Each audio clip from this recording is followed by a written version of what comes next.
자, 그럼 그 안을, 그럼 본인이 그냥 그 청와대라든가 또 이 개혁위하고 상의 없이 그냥 덜컥 발표를 했다면, 이건 그야말로 박상기 장관의 이제 일종의 쿠데타에 해당하는 거 아니겠어요? 사실은 이 그 검사 숫자보다도 저는 더 수사 대상을 축소한 것이 더 큰 문제라고 저는 봐요. 아, 수사 대상? 예, 그러니까 장성들 제외시켰죠. 예, 또, 금융감독원 또 제외시켰죠. 아, 금융감독원 문제 있는. 최근에 문제가 있다고 또 굉장히 또 시끄럽지 않았습니까? 그렇죠. 은행에 영향력 미치고. 예, 게다가 뭐 이제 청탁 비리도 있었던 예. 거고. 자, 이제 그런 식으로 지금 다 제외를 시켜버렸어요. 그리고. 또 고위공직자 형제자매는 뭐죠? 저것도 빠졌나요? 예, 그렇습니다. 그리고 고위공직자도 지금 정무직 좀 중심으로 하도록 이렇게 또 한정을 시키고. 정무직이요? 예. 원래는 대상이 2급, 원래 원안에는, 공고안에는 정확하게 법무검찰개혁위원회입니다. 법무검찰개혁위원회에서 원래 공고안은 중앙행정기관 같은 경우는 2급 이상이 수사의 대상이 되고, 지금 국정원 같은 경우는 3급 이상으로 했었는데, 지금 정무직으로 제한했기 때문에 장차관들 이외에는 되는 거죠. 예. 1급도 수사 대상이 안 되는 거죠. 아하. 그러니까 실국장들은 수사에 아예 배제되지는 겁니다. 공수처가 또 하나의 그 필요성을 우리가 인정하는 게 검찰을 견제할 수 있는 기관이라는 거잖아요. 검찰이 비리를 저지르면 그렇죠. 검사가 수사해야 되니까 맨날 제식구 감싸기 하면서 대충 마사지를 하는데 그런 걸 못하게 하기 위해서 공수처를 만들었는데 검사를 뺀다? 아니, 검찰의 모든 범죄는 검사가 스스로를 수사를 못 하잖아요. 그 직무와 관련된 뇌물이라든지 뭐 이런 부분에 국한하지 않고 모든 범죄, 모든 범죄를 대상으로 해야 된다. 뺑소니를 했다든지 검사가 뺑소니를 했다든지 이런 것까지 다 수사를 하도록 만들어놨는데 똑같이 다른 공무원하고 동일하게 직무 관련된 범죄만 그 대상으로 하고 있다는 문제가 있다는 거예요. 그런데 자, 이재 변호사님 또 이거 중요한 대목인데요. 인지사건 수사에도 제한이 붙었다. 즉 검찰이 공수처에 수사를 하게 되면 고위공직자 수사가 검찰이 제보가 들어올 거 아닙니까? 혹은 그 혐의를 잡았을 때 수사를 하게 되면 반드시 고위공직자에 대해서는 공수처에 통보해 주는 것을 의무화해서 공수처에서 그것을 공수처로 가져올 것인가 말 것인가 판단을 해줘야 되는데 통보할 의무가 없어졌어요? 그 규정을 지금 시민단체에서도 오늘 논평을 냈었는데요. 사실상 그 규정을 없앤 거는 굉장히 문제가 많다. 공수처의 힘을 다 빼버리는 거죠. 예.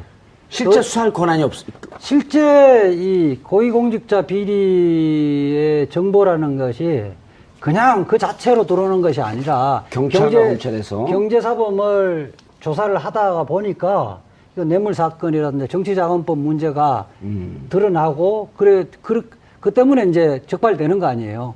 그런데 그 부분에 대해서 수사를 검찰이 함구를 해버리면 공수처는 알 수가 없어요. 그런데 그 수사가 굉장히 진척되지면 공수처에서 우리 쪽으로 그 부분을 이첩해라고 할 필요성이 없거나 실기해 버린다는 겁니다. 그렇게 되지면 사실상 공수처가 무력화되어지는 거죠. 이재원 평론가 또 이런 대목도 있네. 검찰, 경찰 수사와 겹칠 경우에 개혁이 원래 건관에는 공수처에 수사 우선권을 준다. 그래서 공수처가 우선적으로 수사할 수 있는 권한을 좀 강화시켰는데 법무부 제시안에는 공수처장이 요구할 때만 사건을 이첩한다. 근데 공수처장이 방금 말씀드린 거하고도 연관이 되는데 다 내용을 알 수도 없고 의무적으로 통보할 수 있는 통보의 의무 규정도 없고 이것도 어떻게 봐야 되나요? 그러니까 이거는 이제 뭐 저 같은 정치평론가들 입장에서 딱 보자면 결국 정무적 판단까지 내린 다음에 뭐 필요하면 개입을 해라 이 얘기하고 똑같다는 거죠. 그러니까 이 공수처에 있는 검사들이 일선 검사들이 이거는 우리가 수사해야 될 사안이다라고 판단 내리면 그대로 하면 되는데 그게 아니고 공수처장이 한 번 더 걸르는 과정을 지금 집어넣은 거 아니에요? 정치적인 파장까지 다 고려하고 바로 자고 우면하면서 눈치를 보고 할지 말지 그러다가 이거 별로 타격이 없을 것 같으면은 가져와라. 그러니까 이게 결과적으로 공수처장이 밑에 일선 공수처에 있는 검사들에게 상당한 개입을 하도록 사실은 용인하는 것인 동시에 결과적으로 이렇게 되면 사건 숫자도 좀 많이 줄어들 수밖에 없는 그런 상황이 현실적으로 되겠죠. 그러니까 이게 또 예.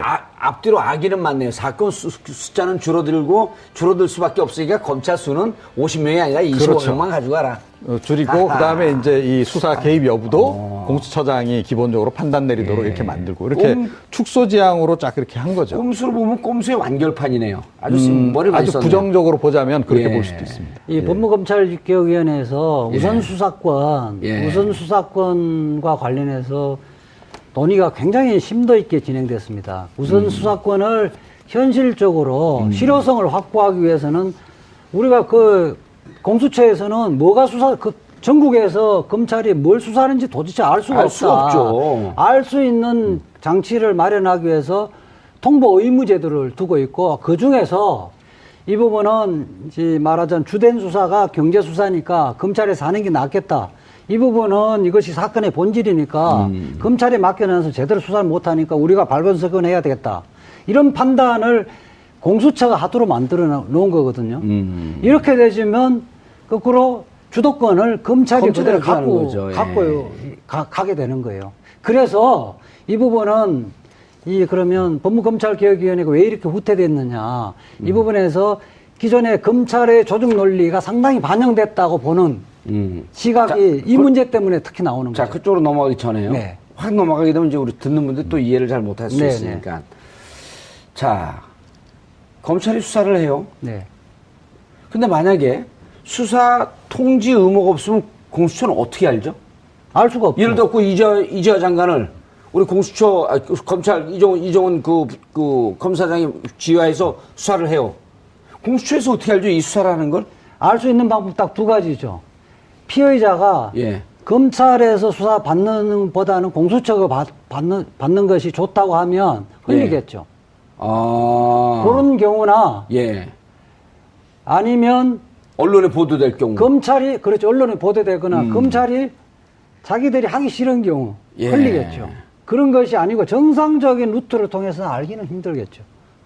말하자면 정상적인 사고를 갖고 수사를 하는 경우는 알기 힘들고 편법적으로 스스로가 회피하거나 하기 싫을 때나 언론을 통해서 알려지겠죠. 그러니까 이종훈 평론가죠. 그러면 상식적으로 국민들이 봤을 때도 아니 도대체 공수처는 고위공직자 수사를 한다고 하면서 그걸 어떻게 알았고 어떤 취사 선택을 하고 어떤 판단을 갖고 수사를 하지?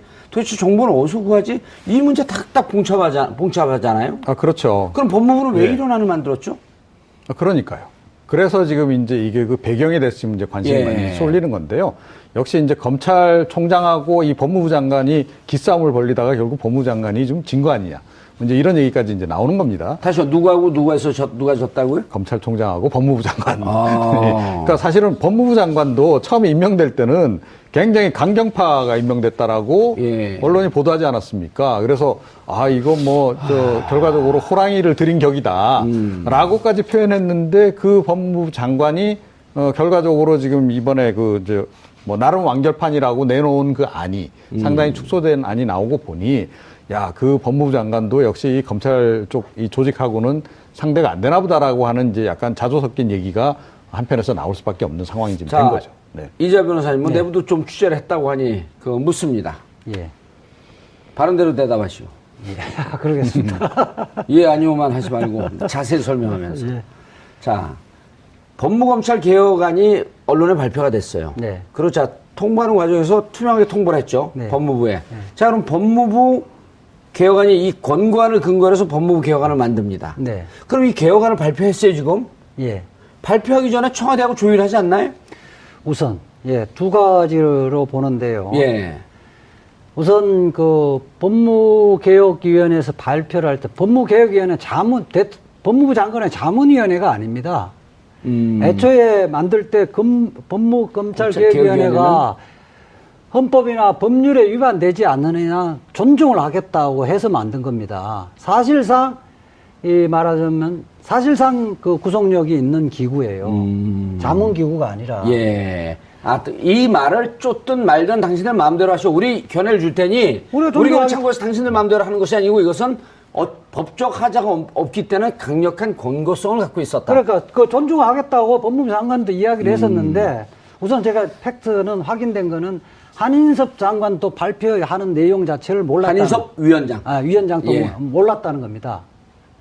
다시 이야기하면 이 권고안하고 변경을 할 때는 최소한 전체 위원회하고 위원들하고 상의를 못 하더라도 위원장하고 조율돼서 발표를 해야 되는데 위원장도 몰랐다는 것이 큰 문제입니다. 그러니까 그 법무검찰개혁위원회 물명이거나 아니면 당신들은 지금 개혁위원회가 아니고 사실상 나의 자문위에 불과한 거다.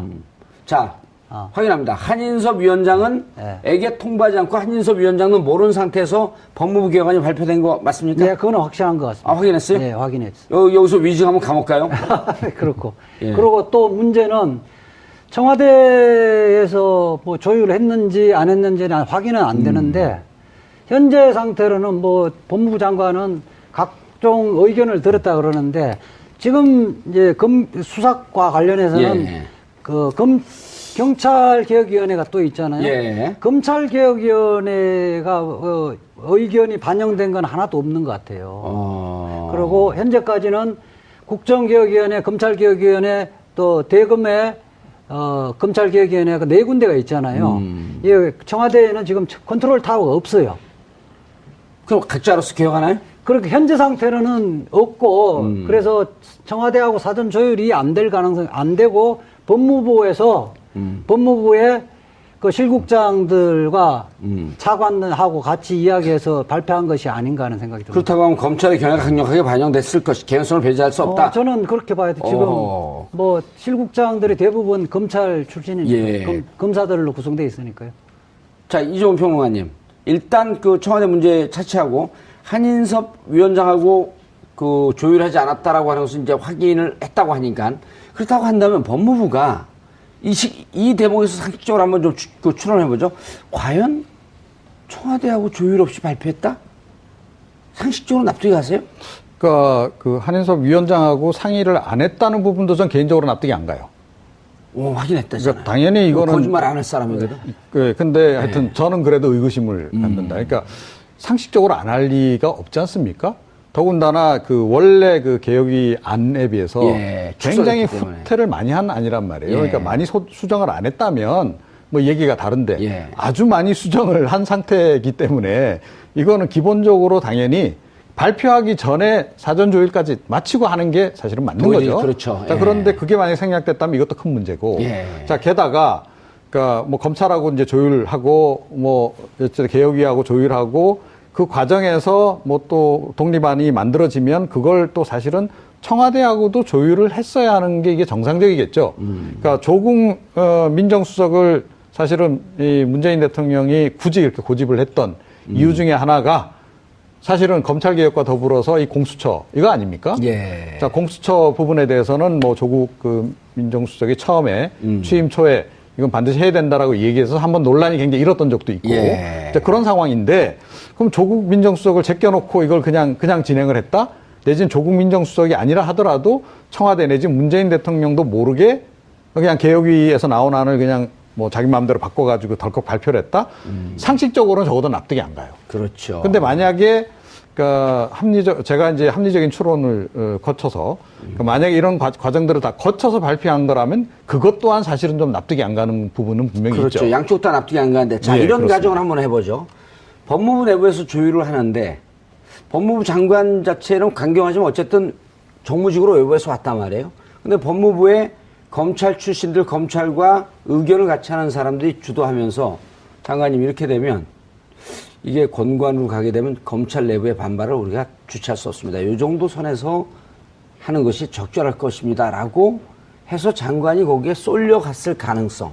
이게 현재적으로 보면은 가장 합리적일 것 같거든요. 네. 근데 그렇다 하더라도 그거를 밑에서 이제 검찰 쪽의 요구를 이제 받아들인 그 안을 이제 어찌됐건 뭐 법무부에서 이제 실국장들이 어떻게 만들었을 거 아닙니까? 그죠? 자, 그럼 그 안을 그럼 본인이 그냥 그 청와대라든가 또 이 개혁위하고 상의 없이 그냥 덜컥 발표를 했다면 이건 그야말로 박상기 장관의 이제 일종의 쿠데타에 해당하는 거 아니겠어요? 박상기 장관 밑에서 했겠죠. 그러니까 어찌됐건 뭐 박상기 장관이 책임자기 때문에 최종적으로 발표 여부는 장관이 하는 거 아닙니까? 그렇죠. 그러면 이번 사건이 과연 그 박상기의 쿠데타냐? 이거 사실 규명해봐야 될 이제 필요성이 생기는 거죠. 그러게 쿠데타죠. 이 내용을 보면 충격적이에요. 예, 오늘 법무검찰개혁위원회 위원들이 다들 지금 멘붕 상태입니다. 그래서 긴급 대책회의를 해야 되죠?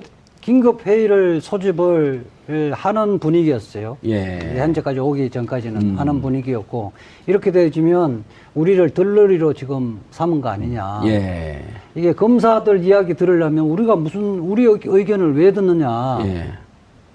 그러네요. 이런 분위기가 좀 격앙된 걸로 알고 있고요. 이거는 박상기 법무부 장관이 기존 검찰에 말하자면 휘둘려서 너무 이렇게 안일하게 판단한 것이 아닌가 하는 해서 심히 우려스럽습니다. 알겠습니다. 이재화 변호사님, 네. 그럼 그 마지막으로 중요한 질문. 네. 이 법무검찰개혁위원회 아니 A 아니고요. 예. 법무부 아니 B 아니에요. 예. 어느 것은 아직 확정된 건 아니죠. 예. 수정의 가능성은 여전히 있는 거죠. 물론 지금 정부 안으로 국회에 법안을 제출한 건 아니고요. 어쨌든 의원 입법을 할 겁니다. 의원 입법으로. 예. 그리고 논란이 되니까 지금 박 장관이요.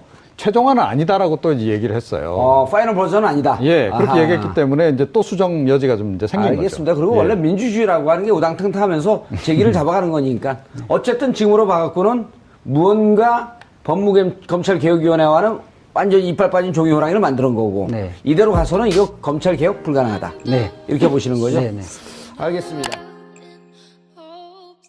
자, 그럼 그 안을 그럼 본인이 그냥 그 청와대라든가 또 이 개혁위하고 상의 없이 그냥 덜컥 발표를 했다면 이건 그야말로 박상기 장관의 이제 일종의 쿠데타에 해당하는 거 아니겠어요? 사실은 이 검사 숫자보다도 저는 더 수사 대상을 축소한 것이 더 큰 문제라고 저는 봐요. 수사 대상. 예, 그러니까 장성들 제외시켰죠. 또 금융감독원 또 제외시켰죠. 금융감독원 문제 있는. 최근에 문제가 있다고 또 굉장히 또 시끄럽지 않았습니까? 그렇죠. 은행에 영향력 미치고. 예, 게다가 이제 청탁 비리도 있었던 예. 거고. 자, 이제 그런 식으로 지금 다 제외를 시켜버렸어요. 그리고. 또 고위공직자 형제자매는 뭐죠?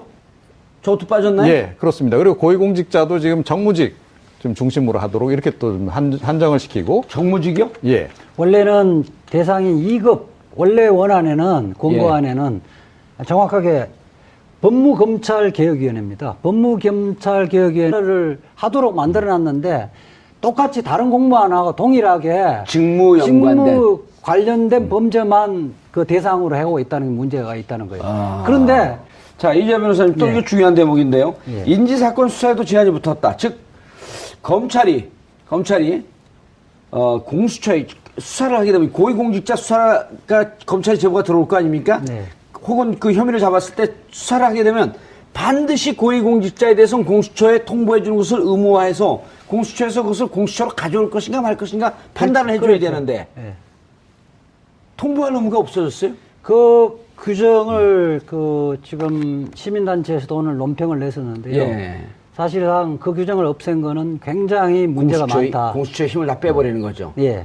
실제 수사할 권한이 없습니까? 실제 이 고위공직자 비리의 정보라는 것이 그냥 그 자체로 들어오는 것이 아니죠. 수장이 방금 말씀드린 거하고도 연관이 되는데 다 내용을 알 수도 없고 의무적으로 통보할 수 있는 통보의 의무 규정도 없고 이것도 어떻게 봐야 되나요? 그러니까 이거는 이제 저 같은 정치평론가들 입장에서 딱 보자면 결국 정무적 판단까지 내린 다음에 필요하면 개입을 해라 이 얘기하고 똑같다는 거죠. 그러니까 이 공수처에 있는 검사들이 일선 검사들이 이거는 우리가 수사해야 될 사안이다라고 판단 내리면 그대로 하면 되는데 그게 아니고 공수처장이 한 번 더 걸르는 과정을 지금 집어넣은 거 아니에요? 정치적인 파장까지 다 고려하고 바로 자고 우면하면서 눈치를 보고 그렇죠. 할지 말지 그러다가 이거 별로 타격이 없을 것 같으면은 가져와라. 그러니까 이게 결과적으로 공수처장이 밑에 일선 공수처에 있는 검사들에게 상당한 개입을 하도록 사실은 용인하는 것인 동시에 결과적으로 이렇게 되면 그래서 원래 공고안은 중앙행정기관 같은 경우는 2급 이상 이 수사의 대상이 되고 지금 국정원 같은 경우는 3급 이상으로 했었는데 지금 정무직으로 제한했기 때문에 장차관들 이외에는 되는 거죠. 1급도 수사 대상이 안 되는 거죠. 아하.